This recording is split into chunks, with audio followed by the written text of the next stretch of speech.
Welcome to Coffee and Contemplation, a Stranger Things podcast. I'm Robin. I'm Jenna. And today we'll be discussing Chapter 5, The Flayed.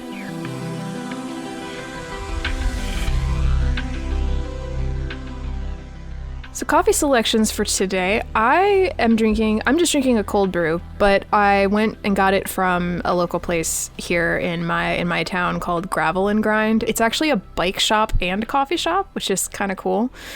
But that sounds awesome. Yeah, it's pretty neat. It's got a very industrial vibe. It's very hipster. My coffee selection for the day is Dr. Pepper. Nice. Actually, that's thematically relevant because they end up at a 7-Eleven in this episode. Oh, they do. That's right. Yeah, they guzzle some soda. Yeah. Well, now that we've acquired coffee, let's proceed with contemplation.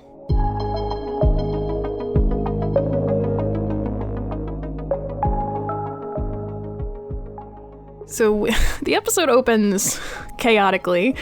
Steve, Robin, Dustin, and Erica can't get the elevator to go back up or open. And as Robin concludes that they need a key card to operate it, Erica warns that she needs to be home for a family event the next day or her mother will come looking for her. Dustin and Steve climb out and find that the elevator is deep underground. It's a very frantic scene, like the whole thing, beginning to end, pretty much. This was one of those scenes where you're watching the characters on screen and you're thinking to yourself, what would I do in that situation? It's a survival situation. So what are your steps? What are you looking for? What do you see? What do you do with the tools available to you? That kind of thing. And I just remember thinking when Dustin and Steve climbed on top of the elevator, don't do that. Not that they were actually in any danger, but instinctively, I don't like to go outside of the elevator box. That just makes me cringe. What if it starts to go back up? Then what are you going to do, Especially with how fast it was moving. It was still pretty cool to see them argue it out. There was a lot of little tensions happening between all four characters. Erica's response of if I'm not home, my mom's going to come looking for me. That felt very much like a child's perspective. Fittingly. Yeah. I love their dynamic. It's such an interesting combination of characters. I love how they feed off of each other. Yeah, we've got Steve, who's kind of like the leader, but at this moment in this scene, he's a little bit frazzled and out there. Robin is the one who's a little bit more calm and logical in this high, tense situation.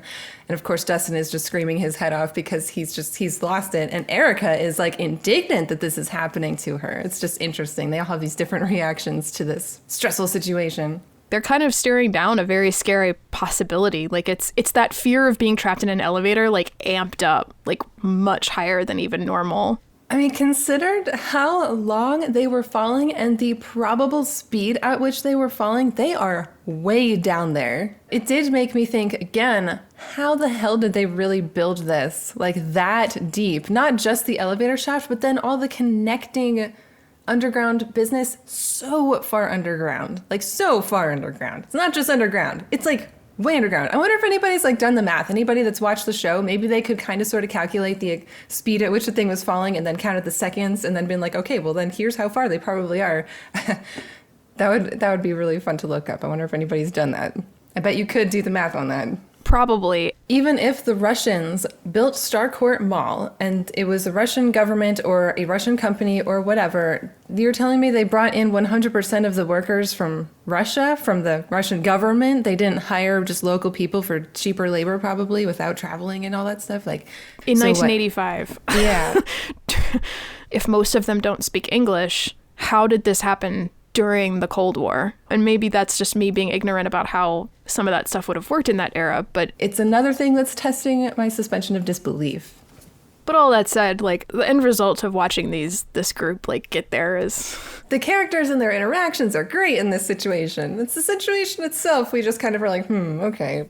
We leave the Scoops troop though to swing back to Hopper and Joyce, who arrive at the abandoned Hess farm. And after sneaking in, they find a hidden trapdoor and then discover Alexei and another Russian hard at work on something. And there's this not funny language barrier exchange between Hopper and these two workers, which gets interrupted by Joyce, who hears and calls Hopper's attention to the footsteps above them. Terminator has arrived as well. He descends to find the Russians tied up before Hopper holds him at gunpoint. And in a blatant reference to Die Hard, Terminator asserts that Hopper won't shoot because he's a cop. You can't even call that homage. It's It's pretty blatant. I get doing some of that, but like when it's like that line for line, kind of, I don't know.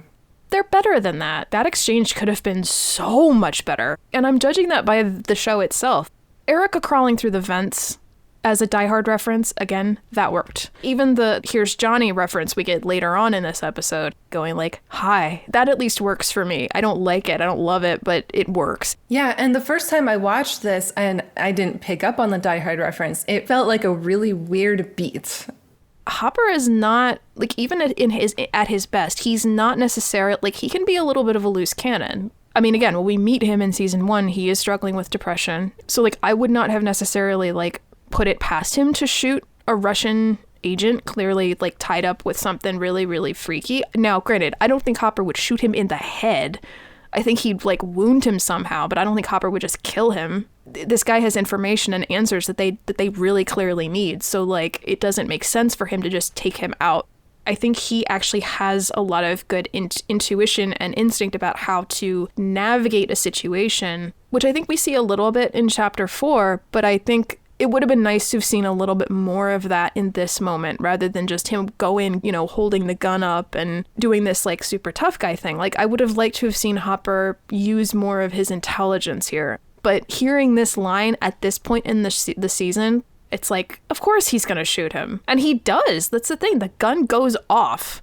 They fight, guns go flying, one thrown by Joyce very badly, and Hopper decides to free Alexei so that he, Hopper, and Joyce take fire as Grigori shoots almost nonstop at them, and that leads into the title sequence.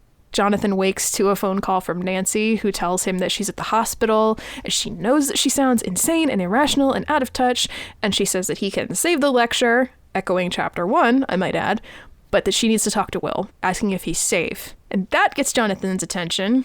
Why wouldn't he be safe?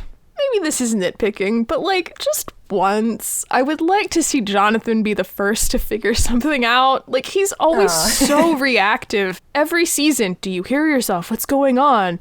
I don't think that he's not an intelligent guy and that he couldn't figure things out, but honestly, I think that Jonathan's been in survival mode for so long that sometimes when you're just in that mode, it's really hard to get out of. He's not going to look at something like magnets falling off the fridge and, you know, think anything of it because he's got other shit to worry about. Joyce has that kind of anxious energy, so that's going to make her worry. And plus, at this point, she knows that weird things happening could affect her children, you know? So that's why she kind of... But I don't think if Jonathan noticed the same things that Joyce noticed, I don't think he would really care. And I think that goes for the same things that Nancy notices. Jonathan's a little bit more he's just not in that same zone as her. And I hear that. I think thinking about this coupled with the sequence later when Will says a thing about, like, you weren't there, and he's like, I'm here now, and she goes, hallelujah. I think the show is starting to, like, not hide the fact that Jonathan doesn't actually, like, have a very active role in a lot of these plots. Like, and please don't get me wrong, I actually love Jonathan Byers. I think he's one of my favorite characters. He tends to play a very supportive role, which is important. But thinking about a lot of the action beats in this episode, especially in the hospital sequence, like, Nancy's the one who does a lot of the action. She's the one who saves the day most of the time when it's the two of them.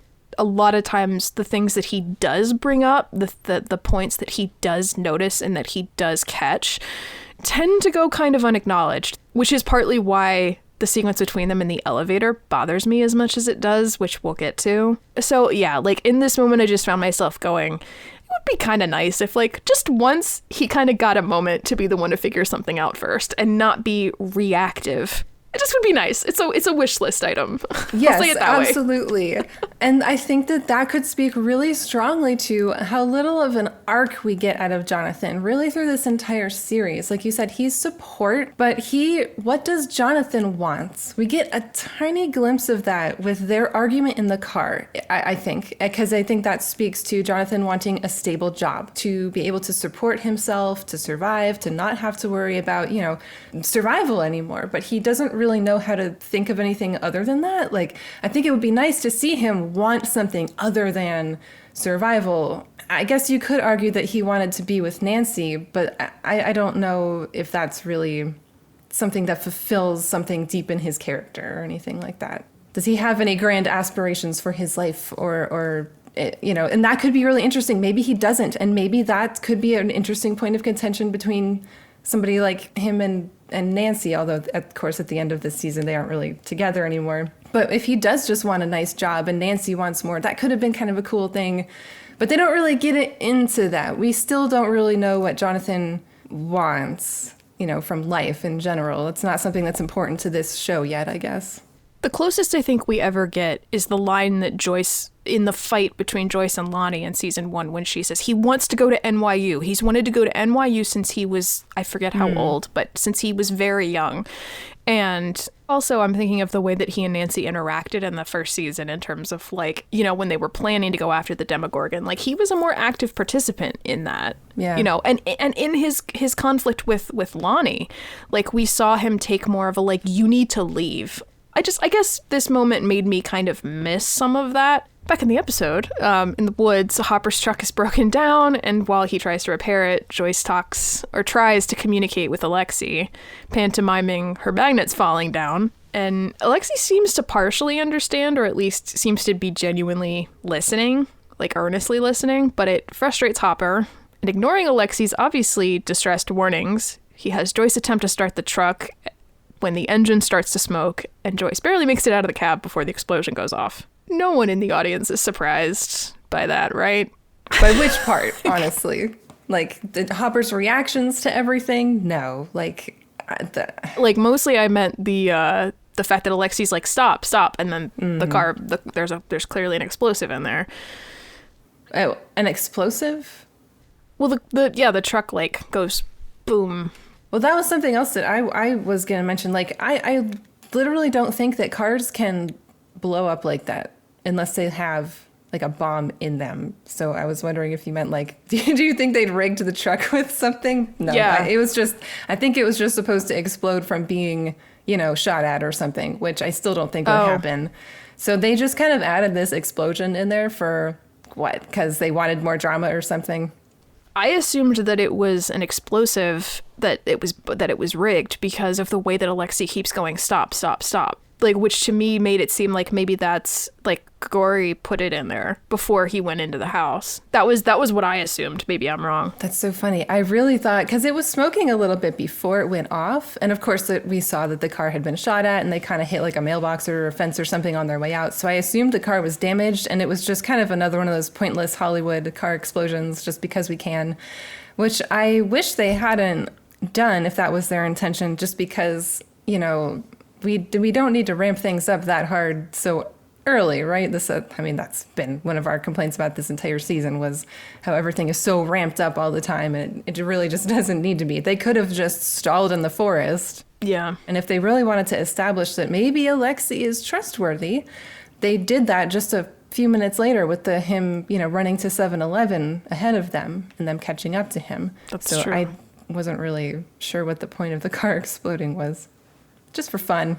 Yeah, maybe the implication is that because Alexei is an engineer of some sort, he can tell that it's about to explode. Maybe. Based on the noise. Because there's the noise, there's the clicking noise. So yeah. Either way, it's dramatique. And I do love Alexei's little echoed line of stop after the explosion goes off. Because it's very I told you, I'm not trying to actively harm you or even just piss you off. And that's effective in that we get little glimpses of Alexei's actual personality, which of course is very important for a little bit down the road. But I love that they start to set him up pretty much from the get-go. I think they did that really in the first scene he was in at the very beginning of the season. I think you could still see a little bit of he was maybe a little conflicted with everything that was happening, but still resigned to doing his duty. That's kind of what I got from him. And the fact that I could get that much from that scene that he was in the very, very beginning of the season, I don't know, I think they did a good job setting him up. Yeah, and shout out to Alec Utgoff, the gentleman playing Alexei. He does a great job. Yeah. In general, love for the character of Alexei really does start here. And kind of with Bob in season 2, feeling like it was a trap, and turns out I'd be right in a way. More's the pity. Right. But I liked him anyway. I remember he was very likable.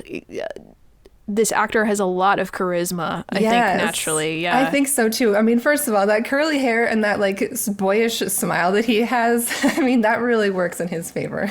Well, and like you said, like you see his personality right away. Like the fact that he doesn't seem to be like smirking at Joyce while she's trying to communicate with him. Like he seems to be genuinely listening. Like, okay, let me listen to you. Yeah, I like this character. I'm bummed about that he won't be back because Alexei was a real highlight. Like kind of what you said about Mayor Klein, like Alexei is one of the best points of this season. Oh yeah, he's for great. me. I love him. Meanwhile, Hopper continues to be very grating. Like this is also when he gives Alexei the nickname of Smirnoff, and it doesn't sit well. No, yeah, Hopper is also personifying this agoraphobia that can be so famous in America, and especially in rural America or small towns. You know, it's a bit of a stereotype maybe, but he's really bringing it out for some reason, you know. And again, like they go for this weird like comedy aspect of it when it's like it feels much more fitting that Hopper would have like more genuine like, okay, what are you doing in Hawkins? What are you doing here? What are you actually up to? Like that I think would have been more interesting, especially considering like we've seen him deal with petty disputes in season 2 when he talks to the two guys that are like kind of warring with each other with their pumpkin patches, and when he says, you know, the other two cops, Callahan and Powell, are being like laughing at both of them. Meanwhile, Hopper's like, okay, him threatening to do something and him actually doing something are two very different things. Like he's very like he acts like an actual police chief in that moment, and like I just don't think we get any of that here. Like I could more easily have seen Hopper like almost ignoring Alexei entirely. Like that feels at least closer to like what I think. Like, Joyce, you're wasting your time. Like just very like cut and dry. Yeah. But no. That trio traipses through the woods, and Joyce and Hopper continue to argue over what we will eventually find out is Hopper's plan to take Alexei to Murray. But I will say that it psychs me out every time I watch this episode that when they dissolve and it transitions into the astral plane, shifting back to the group of kids, I'm like, wait, what's happening? Oh, right. But I actually really like that transition. I like it a lot. Yeah, me too. It's very cool. Yeah, I mean, yeah, that was a really good moment. Yeah. And 11 watches them from the void, and she relays to her friends that they are going to annoy, which was cute. I don't know if it makes any kind of actual sense, but I thought it was cute. Like the state? Shrug. Annoy. What have you guys been teaching her these last 6 months? Like, yeah. Especially as being a state that borders Indiana. Like, I would think that would be like one of those like kind of just things she would have picked up just through osmosis, but it's fine. Honestly, she should be some kind of homeschooled at this point, right? Like, what are the 50 states? I mean, that's pretty basic. Yeah. I also tend to forget that the kids do try to locate Hopper first. And I actually, despite everything we've been saying about Hopper, like, it actually is a really nice touch that they are still kids at this point. Like, even in the broader sense, like, they're still younger than the rest of their contingent. And so their instincts are to reach out to Hopper. He's the adult who is the most in charge, you know, by most accounts. And based on the past 2 seasons' version of Hopper, yeah, it makes absolute sense that they would try to find him. Like, hell, I would. And I mean, to be fair, Hopper's instinct to go to Murray is a pretty smart one. Nancy might be a better alternative, even if she doesn't have a lot of like legal or societal power. Like, even thinking back to season 1, like her I want to kill it, you know, version of herself is very no nonsense, not to be fucked with. Like, she gets shit done, but they probably wouldn't see her that way, though. True. It's just another teenage girl at this point, whereas Hopper is, you know, a chief policeman. So, like, he'd be a better candidate to find first. I mean, I guess probably after this, like, I would think that if they don't see Nancy as a possibility, then I guess Steve would probably be their next one. But not necessarily, because Dustin's not there. Dustin's with Steve, but I was about to say, maybe next she would have tried to find Dustin out of everybody. Even if Dustin isn't an authority figure, he's still another person that's in their circle about everything. Dude, you just nailed actually a pretty massive plot hole. Why didn't they ever find Dustin? Why didn't they ever divide for him? Yeah, I think that at some point they're saying something like Dustin's MIA. They've already tried to find Hopper, and then I think that's when Nancy and Jonathan show up. So Yes. Right now I can't remember what they do exactly after that. But yeah, maybe they just didn't have time to find Dustin right in that moment. They had other stuff, but they could have done it earlier. Yeah, Elle goes into the bathroom, and that's right after that is when Max is helping Elle clean up her nosebleed, and the two of them kind of look at the bruise that Billy left on her, and Elle says it only hurts when she talks. And outside, Mike, Lucas, and Will are talking, and then in the middle of Mike's kind of breakdown, while Elle is not able to do anything, or at least she's taking a break, that's when Nancy and Jonathan arrive, and then they start comparing notes. So maybe they were planning to reach out to find Dustin, but they never do. So when Max makes the joke about, well, good thing you're not Mike then, because he's just blah, blah, blah, blah, blah, I actually think based on the way that Sadie Sink plays it, it feels more like she's doing the thing of like making a joke to lighten the mood, you know, rather than just being a cheap shot at Mike. And so I actually really end up liking that. Yeah, I think so too. And meanwhile, Mike is outside saying, what happens when we find the Mind Flayer? What happens then? Well, then we win. And Mike goes, no, that's not what happens. I really liked that coming from Mike. I had been thinking pretty much the whole time, like, yeah, this is probably the writers talking to themselves in the room, like, well, what happens then, guys? Yeah. Well, then they win. No, they don't. Like, what are you talking about? They win. Yeah. Like, we don't even know what the Mind Flayer really is. We don't know how smart it is. We don't know what it wants, truly. How do they win against it? So when they were talking about this, I was sitting here going, yeah, what kind of corner have we gotten ourselves written into? Like, where do we go from here? What happens now?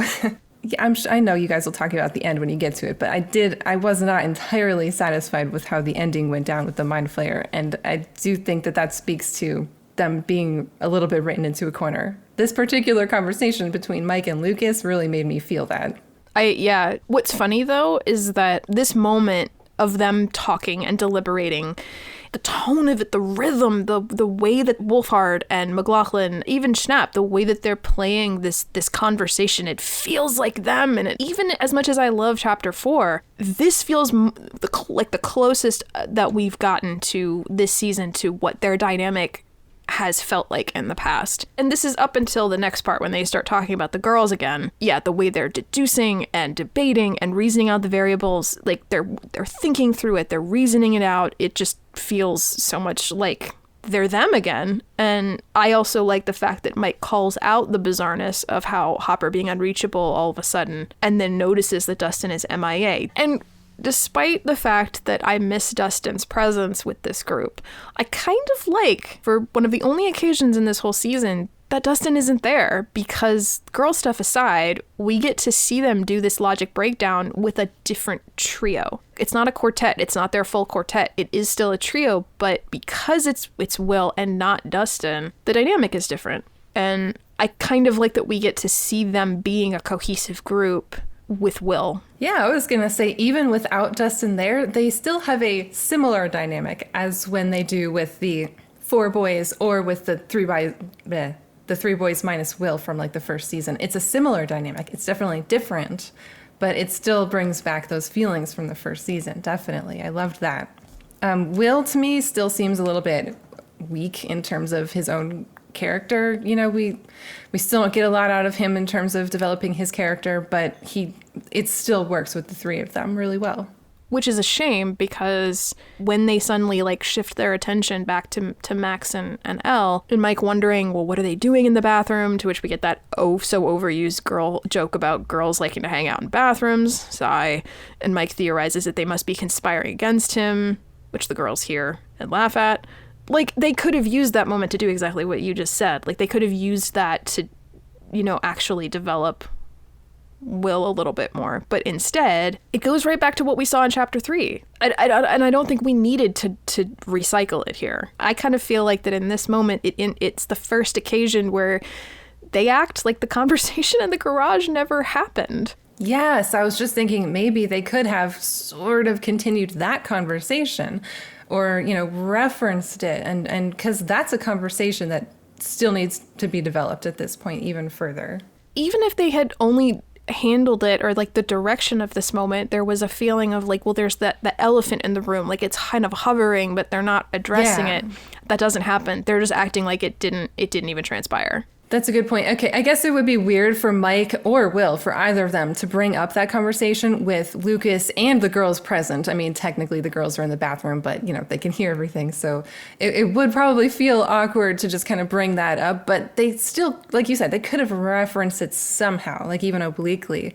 But no, we did pivot to talk about the girls again, which I like that Mike said, like, I have it's a sub concern, okay? I can worry about more than one thing at one time. Like, that's totally fair. I liked that line. That was really funny. That was good. And of course, the scene shifts gears when Nancy and Jonathan arrive. Back at Star Court, or under it, Dustin tries to use the walkie-talkie to reach the others for help, but to no avail. There was a visual thing that I noticed. I liked that both in this chapter and in chapter 4, the first shot of Dustin is this like crane or possibly a drone shot from one extreme angle into another. Like in chapter 4, it's that really low angle, like shot that like climbs up the side of the building and then shifts to like kind of a high angle down on him when he's doing surveillance. But here it's from this like super high like top angle from the elevator shaft, like down and shifts down into the bottom of the shaft, which I don't know why. It was just kind of a nice little moment of symmetry, even though the directors are different. True. Taking the camera and looking down on somebody, especially when you have all 4 walls going right down, can symbolize being imprisoned. It symbolizes being trapped, even if you don't see the 4 walls. That's a very general note, but and of course it's not always used that way. But usually, if you're looking down on somebody, it means they are small and trapped, and they are in this moment. Mm-hmm. And Steve and Dustin chat on the roof of the elevator. Dustin continuing to make it clear that he ships Steve and Robin, but Steve dismisses it. And I like genuinely, like, I like that his reaction seems in earnest. Like, it doesn't strike me that Steve is, like, in denial, which they could have easily gone in that direction, especially with everything else they have going on with, like, Joyce and Hopper. And maybe that's because of where it's going. But I kind of like that in this moment, he's like, dude, we have bigger problems right now. Yeah, I do too. We're just trying not to die. Steve is a pretty practical guy. I'm trying to think of a more delicate way to put this, but he is a horny teenager, and but right now they're in a very extreme survival situation, so he can shift gears. Yeah. We'll give him that much.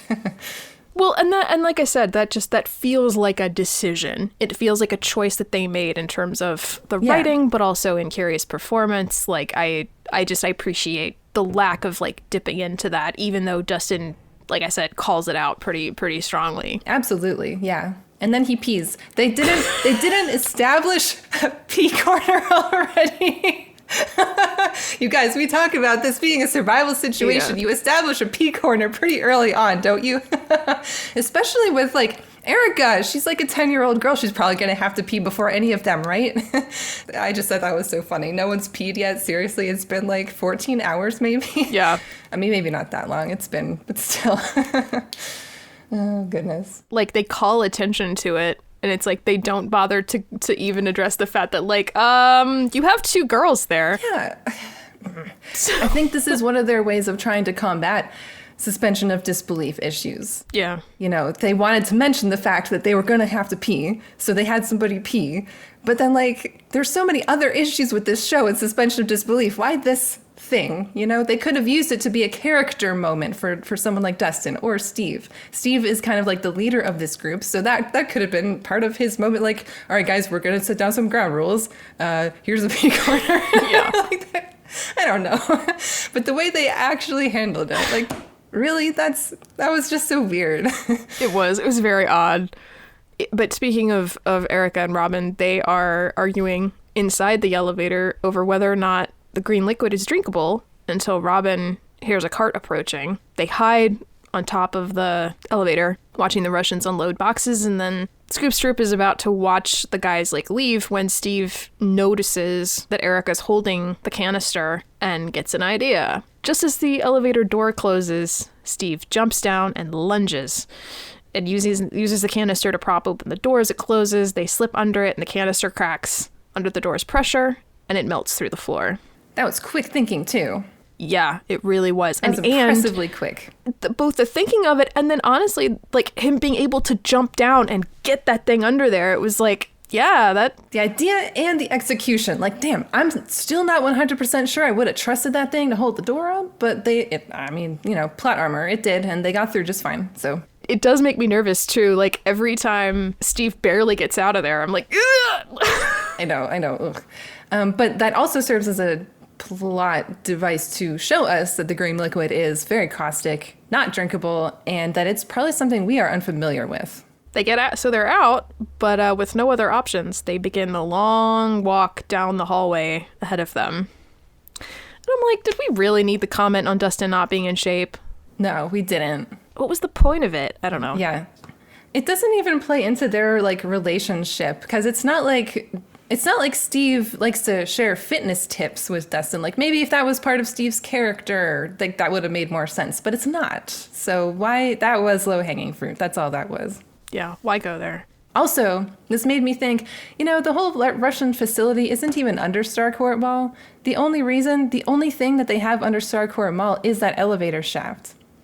So if they built this whole entire mall for an elevator shaft, they really couldn't have built an elevator shaft in the middle of nowhere, wherever their facility is, to go right on top of their facility. I don't know. That was just, again, another question about the whole Russian infrastructure. I have no idea what they were going for there. Well, I mean, and that doesn't even get into the whole idea of like, how are they feeding all of these people? I mean, Erica makes the comment later about their commies, they cut corners, but it's like, yeah, but you still have to like supply. There's this whole supply issue here. I mean, that's probably what Starcourt is for. It's for getting materials in and out, like under the cover of the mall, and probably so that the construction of it could go unnoticed. But like you say, the construction would have been happening elsewhere, so I don't know. So many things. But also elsewhere, Nancy and Jonathan have convened with the kids at the Wheelers, where Nancy brings them all up to speed on what happened to Mrs. Driscoll and the similarities to what happened to Will. In comparing notes, it becomes evident that the sauna test overlaps with Mrs. Driscoll's episode. So they conclude that Billy, Mrs. Driscoll, the Holloways, they're all flayed, as Mike says. And it's likely that there are more. And then, yeah, this is where we get the tension between Nancy and Jonathan. I like, though, that Elle, in this moment, is the one who is concerned and focused on Heather. It reminds me a little of Nancy's concern for Barb in season 1. It's a nice human touch, which is good. So they all pile into Nancy's car and head off toward the Holloway residence. And Mike and Will are forced into the back seat, which seems like it's going to be set up for them to have to interact closely and circle back to their last one-on-one chat, but nope! Terminator finds Hopper's truck while Hopper and Joyce squabble as they walk, her asking first that he not walk so close to her, which he noticeably doesn't do. He doesn't move away from her. And instead, he accuses her of being cranky because he blew up the car. She says, yeah, with me in it, because he didn't listen to Alexi, who Hopper then calls Joyce's new BF and brings up Scott Clark again. Okay, first of all, doesn't matter why she said to move away. She asked you to move away. Yes, she said it's because he stinks, but regardless, it's more boundaries not being respected. He just doesn't even remotely listen to her. Even if like he had done like a blustery gesture of like thrown his hands up and held way back, like and gone, okay, fine, I'll give you your space. Like that at least would have been something. But he doesn't do that. They stay in exactly the same proximity and then snaps at her defensive, like somehow she's at fault for what's happening. This whole scene, this whole interaction is just more of the same bullshit that we've been talking about with him. It's just more problematic behavior. It completely undoes all of the good stuff that happened in chapter 4. Like, they had this moment where they moved past the shit with Scott Clark. They had that really nice romantic beat at Klein's mansion. It felt forward moving. It felt like, okay, we're moving in a nice direction. Why go back to this? Why? It makes me so frustrated because it's like, what was the point of moving forward in chapter 4 if you're just going to go right back? So we've established that it's very hot and humid and they're in a very annoying situation in general with walking to Illinois or whatever, with Russians attacking them, the car getting blown up, everything. I think they both have the right to be a little bit cranky in general, sure, and maybe with each other. So what I would have liked to have seen was Joyce going on the offensive Not saying that Hopper should have said all the stupid, toxic shit that he said, but what if Joyce hit back a little bit? Instead, she's 100% on the defensive in this conversation. She's just sitting here going, what are you talking about? Like, yes, every man I talk to is now my boyfriend. Like, no, hit back at him. Like, she should also be frustrated because of the whole situation and it being 100 degrees and humid and gross and everything, and the mosquitoes. So that maybe could have worked a little bit better, because then at least that would have put them on a bit more of an even playing field, the same level. But instead, it's just more Hopper punching down. A lot of these toxic behaviors that we keep talking about, they are played for laughs, or they are played to be not taken. Oh, don't take him seriously. He's just being an abusive asshole. It's fine. It's just an 80s trope, you guys. And like, no, that trope has been done, and it wasn't a good one. So, like, let's let it die. Let's move on from that. And that's he's a great person, but then he had the arc, and now we're back to this, this really frustrating, toxic person. When we see things in popular media, we reflect it back in our real lives. And if you learn to forgive things in a TV show, you might be more ready to forgive them in real life. And that is a problem. That is not what we want. Yes, and I completely agree, because you know what's missing from this exchange? If nothing else, what's missing is when he says the thing about, maybe you should go on a date, say Enzo's. We really need, just as much as we needed a response before about her apologizing, how that's missing, we need a moment here when she says, you said it wasn't a date. You deliberately misled me, or you lied. But that point is never addressed, that he was not honest with her. Again, it doesn't negate the fact that she owes him an apology that he never receives. But again, you could have had him say, you never apologized. Like, that would have been great if she had said this, like, you said it wasn't a date. And he says, yeah, well, you never, kind of like how in Beauty and the Beast, when the whole, well, you shouldn't have been in the West Wing. Well, you should learn to control your temper. Like, that whole bickering that they do, it works because they're both right. And because they're both on the same level. Another thing, too, is that Joyce, not only is she on the defensive in this whole conversation, at a certain point, you are done with this man's bullshit. And you just say, you know what? I'm done with your bullshit. And you just stop. And that never comes. And that is also disappointing as well. Yeah, the scene just drives me crazy. And not in a good way. And yeah, Alexei does take off running. Hopper gives chase, but it's short-lived because that's when they arrive at the 7-Eleven. And Alexei is drawn to the Slurpee machine. That was kind of funny. It's adorable. Hopper stocks up on food and drink, tells the cashier he's a cop, while Joyce makes a phone call to check up on Will, who, according to the phone call, is at the movies. And then that's when they steal the car. And I don't want to belabor this point. I mean, I don't know if you have a lot of commentary on this moment, but the only thing I like is I like the sound of Detective Byers. That's the only thing I like about this sequence. You can just kind of see Joyce going, huh, okay. And I love that she gets that little confidence boost from him and from him saying that. I loved that. But, pretty much the rest of it was just like, this is not like madcap fun like I think they're trying to portray it. Meanwhile, Scoop's troop keep walking and debate the underground facility's purpose, leading Dustin and Steve to step back and privately theorize that it might have to do with the gate or the lab. Dustin's supercom picks up the Russian code, and they realize that they are close to the broadcast origin. So they hope that they might be able to send an SOS to get to the surface. So onwards they go. It stood out to me at this point that, we're over halfway through the season, but it still feels like they're just sort of starting to get certain pieces of the puzzle. But the other group arrives at the Holloway house and find it empty, except for this mess in the kitchen. The fridge is tipped over, this array of emptied chemical containers is all over the place, and as Will says, this is something new. And the kids, including Max, start positing that the Flayed are using the chemicals to make a substance inside themselves, and that they can't be human to do so. I love that Mike brings up Mr. Clark and that it's an elementary thing. Like, literally, he says 5th grade. And it's, I don't know, it's just a nice callback to their younger selves and that they're science nerds. It was nice. It was a very welcome callback. They go into the hallway and find the remains of the struggle that we witnessed a few episodes ago. And when Nancy sees the blood, she remembers the bandage on Tom's forehead and determines that he was attacked, dragged into the garage, and Jonathan deduces that they were driven somewhere. Nancy recalls that Mrs. Driscoll said, I have to go back, so she and Elle piece together that the flaying is happening somewhere else, and so They decide that if they can find the source, then they can potentially put a stop to it in some capacity.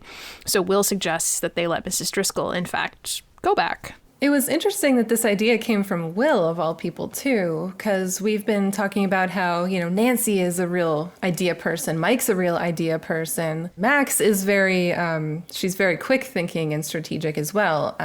Lucas is also, these are a very logical set of kids. Will is one that we haven't really seen be that person yet. So, I don't know, it was an interesting choice for him to be the one to say, why don't we let Mrs. Driscoll lead us there? Terminator tracks the adults to the 7-Eleven, where Todd, whose car was stolen, is complaining to the police. Terminator interrogates 7-Eleven clerk.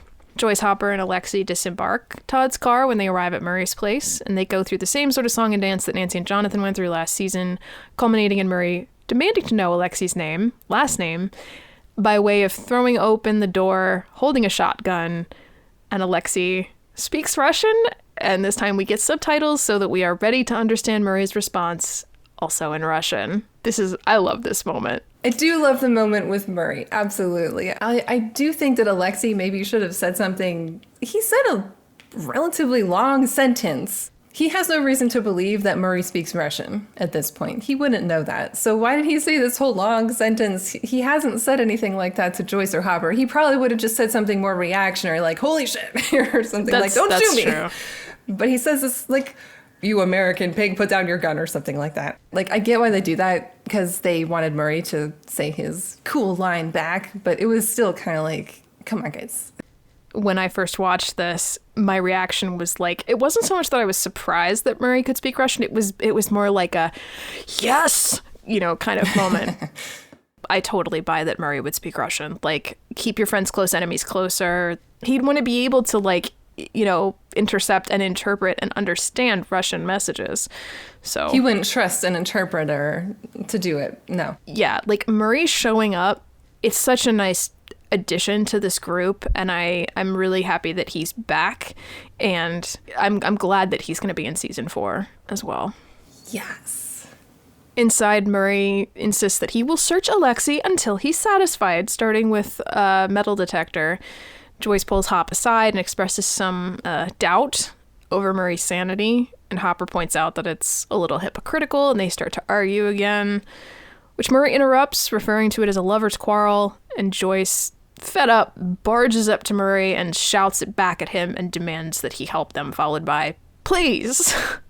I love this moment for Joyce. The parallels that they're trying to draw between Joyce and Hopper and then Nancy and Jonathan's visit, I did not like. I do not care for. No, I don't either.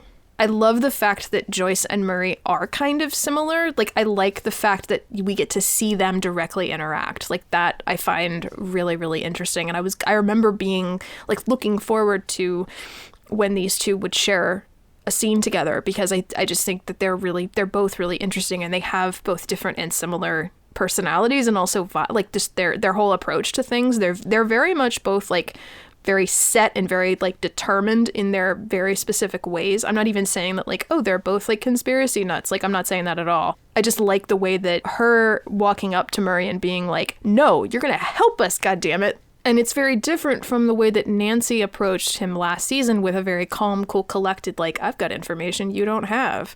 Like, I liked that. I enjoyed that. But I like that this is different. This feels like a development past what we saw, which is different from how the whole, like, parallel to the relationshipy stuff is. Meanwhile, the Scoops troop make it to the heart of the base, which is swimming with guards and scientists. And Erica perceives enough of the communications room that Robin will, quote, take those odds. So they sneak in and are confronted by the man broadcasting the code. So I watched the shot-by-shot video on YouTube, which like breaks down this scene from this sequence with Kate Matarazzo, Joe Keery, and Maya Hawke, and it's really cool. I highly recommend it. It's so fun to watch. I just love stuff like that, and especially hearing them talk about what it was like to actually shoot it is really fun. So I'm not going to repeat the entire video here, but I will put a link to the video in the show notes. But I will highlight a couple of my favorite bits from that video. They talk about how the shot where they all like lean out in like the line, they called that the Scooby-Doo shot. Yeah, that's good. Hawke and Matarazzo have this like rapid fire debate about who was who, like in the Scooby Gang. It's really fun. And when Erica says that she saw the comms room and Steve repeats back like what she said and she says, correct, it is such a thing that she and Lucas have in common. I love it. Like, because that's something that Lucas will do. I was like, I like it because it draws the parallel between them. Like, they are siblings, that they have a similar, like, vernacular. I like that. I thought that was cool. Because Lucas says stuff like that all the time. It is funny that we don't have, like, more parallels between the two of them. They are very different characters, for sure. So it's cool to see some similarities. Yeah. And I remember her catching that detail was my first indication that there might be more to Miss Erica than meets the eye. When they get up to the room and they see the guy there, the Russian guy in the video, all three of them go, "This is George." So apparently the actor playing this part, his name was George, and he was part of a circus at one point. Like, it's really funny to hear them talk about him. Robin steps forward in that room and she recites the code, which almost works, but when George tries to draw his gun, Steve lurches into action, fights the guy, and defeats him. And Dustin, looking genuinely delighted, praises Steve for winning a fight, which, like, aside from what I've already said about his comment last episode, this is legit. I'm happy for Steve that he won a fight. I know it's like a whole thing, but whatever. I'll give Steve this moment. Dustin goes for George's keys, bickering with Erica over next steps, while Robin goes up the stairs following the blue light. They all go up and peer through the door, or through the windows. The camera pulls back through the window, revealing the same machine, or a very similar model, from Chapter 1. And we see that the canisters of green goo are going into the machine to power it. I do wonder what that green goo actually is. Is it radioactive? Like, what? I don't understand. Where is it coming from? Why do they have to ship it so far? Like, is it coming from Russia? Like, is it really just for powering stuff up, or is it slightly different? Yeah, we don't know. I also hadn't noticed before that you can actually see the reflection of the machine in the glass of the big giant, like, bay windows of the observation room before you see the machine itself, which I'd never noticed before. It's, like, high up in the frame, but it's kind of neat. You can see it before you see it. Following up from what I said earlier, the fact that Dustin and Steve see the machine. Even though they're kind of late to the party with a lot of other information, they're the ones who see the machine and therefore know what's actually happening. It's amazing how quickly it raises the stakes for them, too. Like, they already are like, what are these Russians doing underground in our city? But then they see this and they're like, oh, shit. Because they know about the Upside Down. They know what could possibly happen with it. So that, yeah. Makes you kind of like invested in like, okay, we knew that, now they know that, now they have to get out of this facility so they can get back to the rest and so they can tell them what's going on. This is what I like about video games. And if this was a video game, you get a little thing that said quest complete, now get the fuck out. But if you were those people in real life, you'd be like, what do we do now? Speaking of the other group, they all get to the hospital, but only 2 people at a time can go actually to see Mrs. Driscoll, so Nancy and Jonathan go in while the rest of the group, all the kids, wait. But yeah, Nancy and Jonathan pair off and go have their scene in the elevator, which, after how beautifully that scene was constructed in Chapter 4 between Nancy and Karen, and even the scene in the car, in which there was so much validation, there was so much articulation of Nancy as a character, her female perspective, the experience that she's had with sexism, the general pitfalls and difficulties of dealing with it, and what we have seen happen in this show explicitly without having to make Jonathan wrong.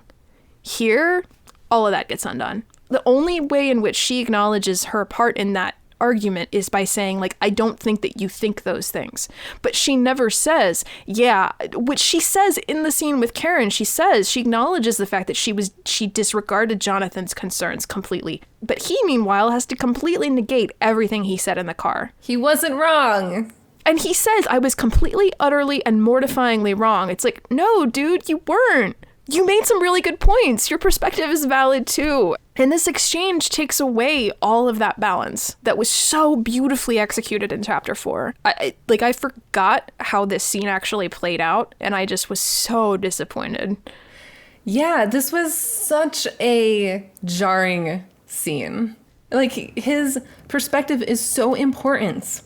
And he was not wrong. That's one of the best things about their argument in the car, is that neither of them are wrong. Neither of them are exactly right either. And I mean, that's the whole beauty of that argument that they have and that conversation that's back and forth. They're both struggling in different ways, and they're trying to understand that, even though they both say at the end, I think we don't understand each other anymore. But that's not, they're both trying to meet in the middle and understand the other's struggles. And this goes back to what we were talking about before with his character, with him, you know, what does he want? What does Jonathan Byers want out of life in general? Oh, apparently he just wants to make Nancy happy, at least in this scenario. She says we don't understand each other. To me, the natural then bookend of this moment should be them understanding each other. It should be her extenuating acknowledgement and understanding of his perspective too. And he honestly doesn't express any real understanding of her experience either. That's true. Like, to be fair, him just saying, I was wrong. It's like, no, he just goes, I was wrong. And also, like, her going, like, I just look forward to you never doubting me ever again. I'm like, girl. It's not like they're going to suddenly understand everything about each other and then, like, oh, the rest of their lives, we're never going to misunderstand or doubt each other ever again. No, but they definitely have or should have reached some other understanding between all the stuff they talked about in the car. Like, look, I get that you're coming from a different place than where I was coming from. That's where we were kind of going wrong with each other and kind of just gone on from there. And that's not what we got. Yeah, this was extremely frustrating. Like, if they were trying to, like, pull in, which I don't think they're doing at all, but if they were trying to pull in, like, some of the stuff from, like, the photos from season 1, like, that could have been at least interesting, but it's not what's happening here. That's true, because I even recently, scrolling through the internet, saw, a lot of people don't like the fact that Nancy gets together with Jonathan in season 1, or season 2, whatever, because of him being a creep in season 1. I totally get that. But this is where Jonathan's character developing is so important. People do make mistakes, even if they're super fucking creepy. It does happen. But the fact that he is, overall a good person or whatever and doesn't do creepy things, again, fine. And that's why we need his character to continue to develop on its own and not just be support character for all these other people. And this is a step back for him. Meanwhile, upstairs, 11, not so discreetly, helps Mike with the vending machine issues, and Lucas determines that this is probably an olive branch and urges Mike to talk to her. Jonathan and Nancy reach Mrs. Driscoll's floor, and the halls are totally empty. Like, there should be people in those halls, nurses, techs, doctors, but nope, nothing. Mrs. Driscoll isn't even there when they reach her room, and the lights start flickering just as they're joined by Tom, whose hands are bloody. He says, "We were hoping you might come back." Why? Like, Jonathan and Nancy, are they specific targets for the Mind Flayer? I don't know that we've seen any specific evidence of that. If anything, it seems like they've been discouraged from having any connection with what's going on. So when did that change? And if not to flay them, I guess to kill them or something else? It works in the moment, like in the sudden, like, dun dun dun, energy of the moment. But I found myself going, why? Why did they specifically hope they'd come back? Yeah, this is one of those things where on first watch, of course, I was just creeped the fuck out. Like, yeah, gross. But then on rewatch, it's like, this is one of those things that leads me down the whole rabbit hole of, well, okay, what does a Mind Flayer want? How intelligent is this creature? Is it changing by being on our plane instead of, in the upside down? Is it becoming more sentient? What is happening? What is happening here, period? And we still don't know. Yeah. Back upstairs, Lucas and Max seem to be on good terms again. They're tossing M&Ms into one another's mouths, but Mike takes a seat next to Elle and not so subtly indicates he wants Will to move so they can be alone, which he does. And Mike and Elle chat. He compliments her new look, and she seems to be warming back up to him. I like the scene between Mike and Elle. It's cute, but it feels like this interaction doesn't actually address his behavior or the fact that she violated his privacy. We don't get any kind of acknowledgement or discussion of what happened between Mike and Will. They're again acting like the scene between them in chapter 3 didn't happen. There need to be things said in these exchanges that just aren't. And I noticed their absence. And maybe that makes sense for them with the ages that they're at. This is just another example of the setups and payoffs not paying off, except for that species line. I mean, I kind of did like that he said that. It felt a little self-deprecating, which I think was a good start. And they really could have gone from there, and it could have been pretty strong. Like you said, it was cute. It was good. It's nice that they're trying to work things out, but I don't know, it was a little bit stilted almost. The music track here is also First Kiss, which is from season 1, and I actually liked that. It was a nice touch. We get this whole action sequence where Nancy and Bruce are basically facing off in one room. Jonathan and Tom are in another. They both take so much damage. In the moment, like, I like the fact that, like, at one point when Jonathan is, like, trying to, like, get back up after he's been, like, thrown into the wall several times and he's been, like, hit in the back with the stool. The stool on his back, like, oh my God. Yeah, I cringed when I saw that. He's acting like he's in the kind of pain he would be in and, like, having trouble breathing. Like, that works for me. But the fact that it's, like... Nancy gets thrown into a wall, like, and they're fine. That's where I keep feeling like the writers keep writing themselves into these corners and they can't, think of other ways to get out of it than have their characters get the shit beaten out of them. We were talking about if maybe it was rushed, the writing of this season, and this is one area where it might feel, like it was probably rushed. They needed more time to think of smarter ways to get their characters out of these situations, and they didn't quite have it. I do like the way that they set up the hive mind, or not even hive mind, but hive body kind of thing, where, like, one gets hit, the other one feels it. I like the fact that Nancy gets to, I mean, it made me think of how you said earlier in chapter 3 that even though Nancy bashes Bruce's face in, it's not really Bruce, so it feels a little bit unsatisfying in that sense. Also, when Bruce is, like, stalking for Nancy and Tom is throwing Jonathan around, I'm like, dude, why all the foreplay? Just flay them or kill them. Like, why is this... Like, and I know it's for dramatic effect, but it just seems to go on for no reason. We're circling back to suspension of disbelief again. Yeah, maybe the mind flayer is just very sadistic. I don't know. Maybe. Well, again, compare this to the sauna test. Like, I don't think that Billy is, like, toying with Elle in that sequence. Like, they feel equally matched. And in this moment, like, Jonathan and Nancy are no match for these two. I mean, they end up winning, sort of, but, like... Again, it just doesn't feel like there's any... The only reason they win is because the other two prolong it. And plot armor. Don't forget that. Yeah. That's important, too.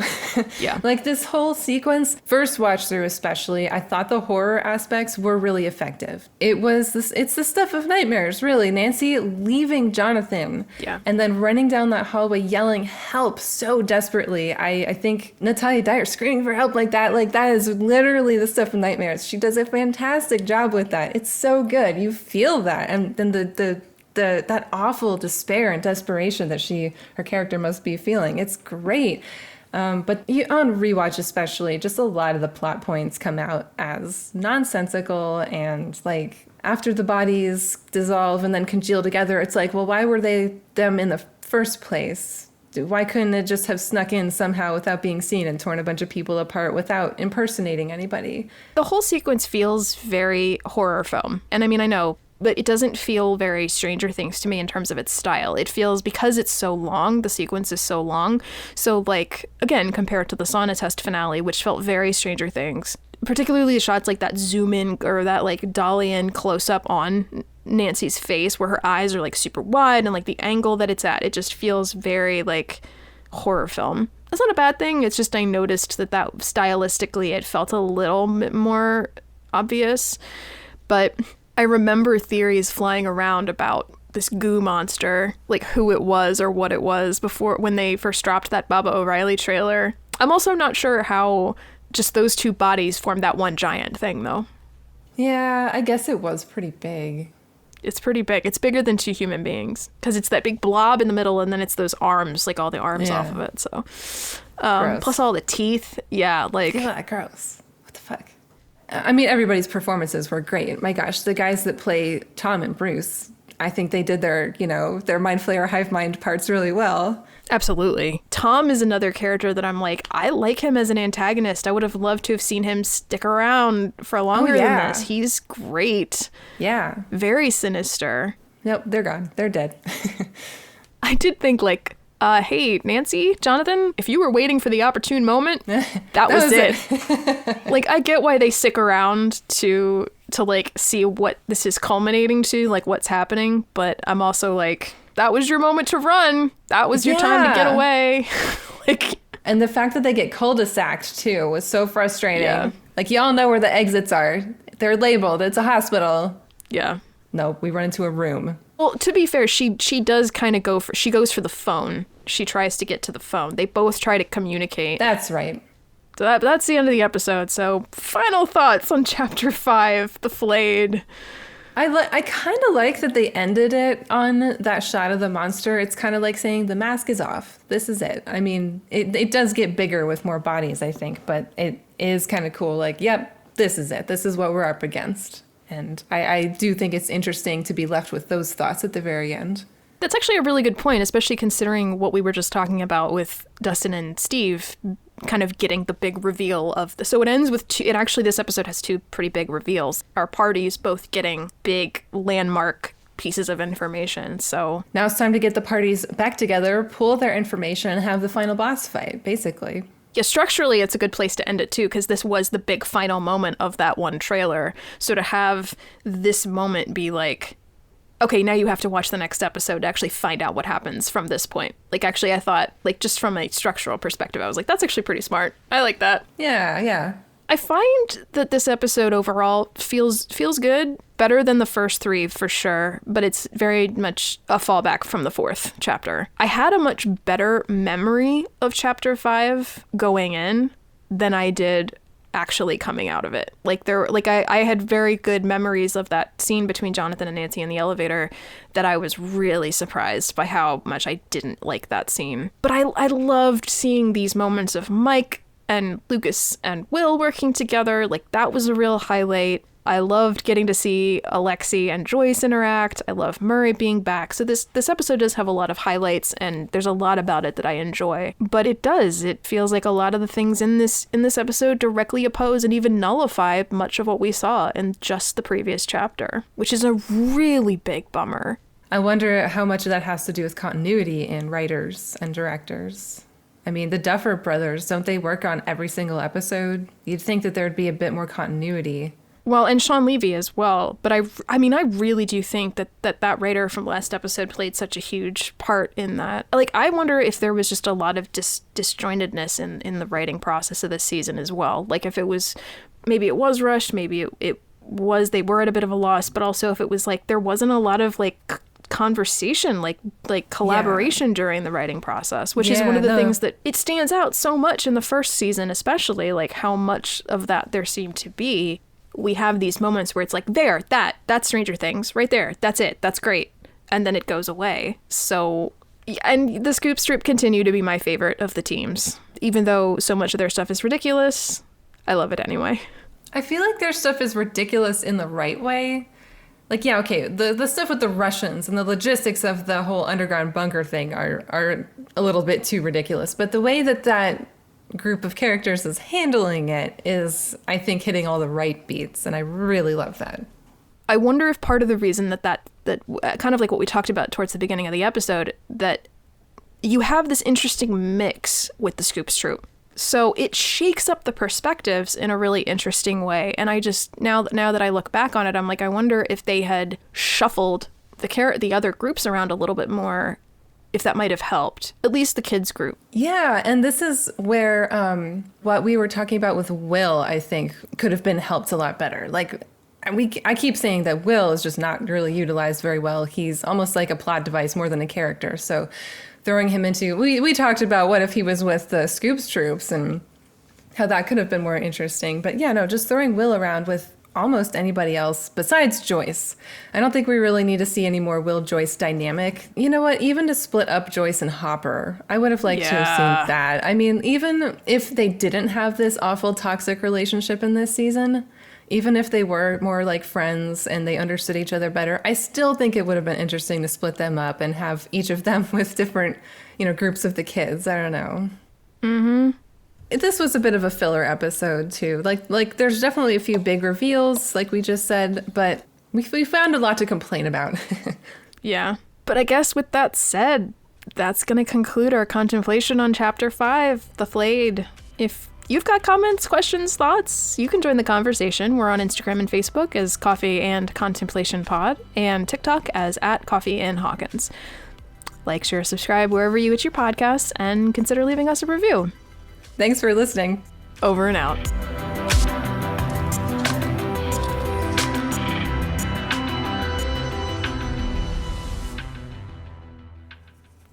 Recording.